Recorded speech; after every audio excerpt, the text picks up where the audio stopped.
नमस्कार दोस्तों, आपका इस लर्निंग मोमेंट में स्वागत है।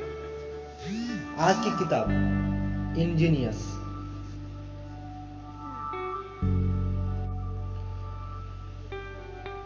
इंजीनियस किताब में हम देखेंगे कि किस तरह से हम एक आइडियाज को पैदा कर सकते हैं और क्रिएटिविटी को बढ़ा सकते हैं।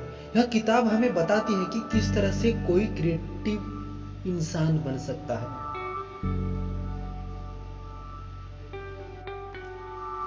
आप अपने आसपास जो भी देख रहे हैं वो सब कुछ एक समय में किसी के दिमाग में था।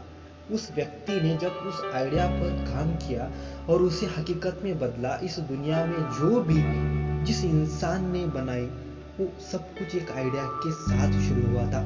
और आइडिया पैदा करते ही ताकत को हम क्रिएटिव बना सकते हैं।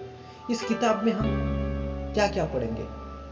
अगर हम कुछ आदतों को अपना ले तो क्रिएटिविटी को हम सभी अपने अंदर पैदा कर सकते हैं। और बेहतर आइडियाज को पैदा करने के लिए हमें आइडिया को कभी मत चुनना चाहिए। अपने अंदर नए आइडियाज को पैदा करने के लिए नई चीजों को ध्यान से देखना होगा, ध्यान से करना होगा।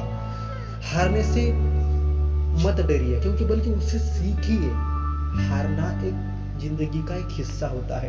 अगर आपको किसी समस्या का समाधान खोजना है तो आपको खुद पर भरोसा रखना होगा। आप जिस तरह और जिस जगह पर काम करते हैं उसका असर आपको क्रिएटिविटी पर पड़ सकता है। क्रिएटिविटी को इस प्रकार से देखिए कि एक खेल के प्रकार से देखिए। जब हम पहली बात करते हैं, अक्सर हम बात करते हैं कि आर्टिस्ट, कलाकार एक हुनर के साथ पैदा होते हैं जिसे लोग विकसित नहीं कर सकते। लेकिन ऐसा नहीं है, जिस कोई फर्क नहीं पड़ता और आपकी उम्र क्या है, आप अब तक कैसे रहे, आप अपने एक अंदर क्रिएटिविटी को पैदा कर सकते हैं कुछ आदतों को अपनाकर। अगर आप किसी समस्या का समाधान आसानी से मिल जाए तो उसे अपनाना मत। लेकिन क्या कहते हैं कि जो भी समस्या का समाधान मिले तो उसको अपनाना मत, बल्कि सोचने की कोशिश कीजिए कि किस तरह से आप उससे बेहतर समाधान खोज सकते हैं। ऐसा करने से आप कुछ तरीकों का इस्तेमाल कर सकते हैं, उसमें ब्रेनस्टॉर्मिंग भी बोल सकते हैं। अपने अंदर के नए आइडियाज को पैदा करने के लिए नई चीजों को ध्यान से देखना शुरू कीजिए। हमने पहले सबक में देखा कि तरह के आप किस चीजों को किस दूसरी नजर से देखने का आप क्रिएटिविटी को बढ़ा सकते हैं।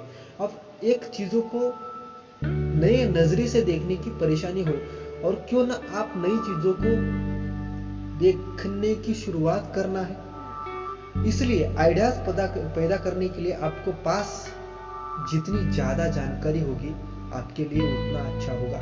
छोटी छोटी चीजों के कभी कभी बहुत अच्छी प्रेरणा मिल जाती है। न्यूटन का जो उदाहरण आप दे सकते हैं कि न्यूटन के सिर पर सिर्फ एक सेब गिरा था। न्यूटन के सर पर एक सेब गिरने के कारण उन्हें पूरा फिजिक्स बनाकर रख दिया था। इसके लिए आपको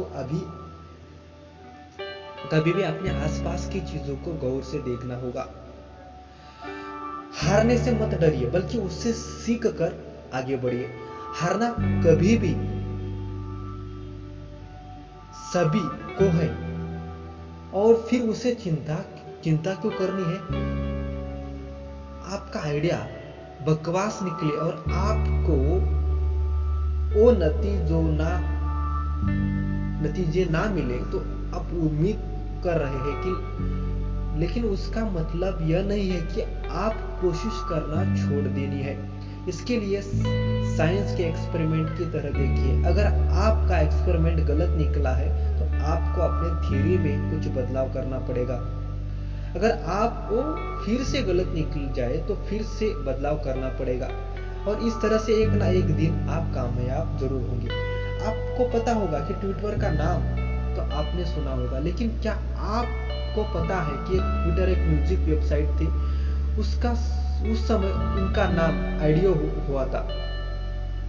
अब एक एप्पल का आईट्यून्स लॉन्च हो गया उससे बहुत सी म्यूजिकल वेबसाइट को नुकसान हुआ था और ऑडियो के माइक्रो ब्लास्टिंग के फीचर डाला था और उसके बाद में ऑडियो का नाम ट्विटर बना दिया। और आप तो जानते ही होंगे कि ट्विटर कितनी बहुत कामयाब कंपनी होगी। अगर आपको किसी समस्या का समाधान खोजना है तो आपको खुद पर भरोसा रखना होगा। अक्सर किसी समस्या का समाधान खोजने के लिए आपको इस समस्या पर लगातार काम करना होगा। अब अल्बर्ट आइंस्टाइन की बात ले लीजिए, तो अल्बर्ट आइंस्टाइन की कहते हैं कि 7 दिन का समय लीजिए, मैं 7 दिन का समय एक काम को ली जाए तो 6 दिन उस समस्या के बारे में सोचता रहूंगा। और इसलिए कि आपको खुद पर भरोसा रखना होगा कि कुछ देर तक कोशिश करते रहे, अब उसके समाधान पर जरूर पहुंचेंगे। आप किसी जगह पर काम करते हैं उसका असर आपकी क्रिएटिविटी पर पड़ता है, क्योंकि आप जब डॉक्टर के पास जाते हैं तो कुछ अलग महसूस करते हैं। इसके लिए हम क्रिएटिविटी के एक इस प्रकार से देखना चाहिए कि उसमें खेल की तरह देखना चाहिए। अब हम अपने समय को कम कर देते हैं तो भी आप क्रिएटिविटी को बढ़ा सकते हैं। ज्यादा समय होने की वजह से हम अपने ध्यान को भटकाने के लिए लेकिन सब हम समय कम होता है तो हम दिए गए काम को फोकस करते हैं। इसलिए एग्जाम्पल के लिए थोड़ा समय कम दे दीजिए, इसके लिए हम कुछ अलग फील कर सकते हैं।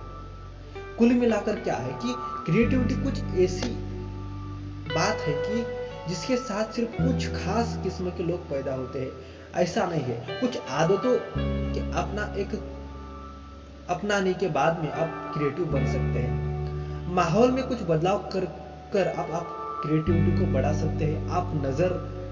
आप अगर नई जगहों पर जाएं तो लोगों से मिले या फिर नए काम करें तो आप क्रिएटिविटी को बढ़ा सकते हैं। समय और साधनों को कम करके काम करने के से आप अपनी क्रिएटिविटी को काफी बढ़ा सकते हैं।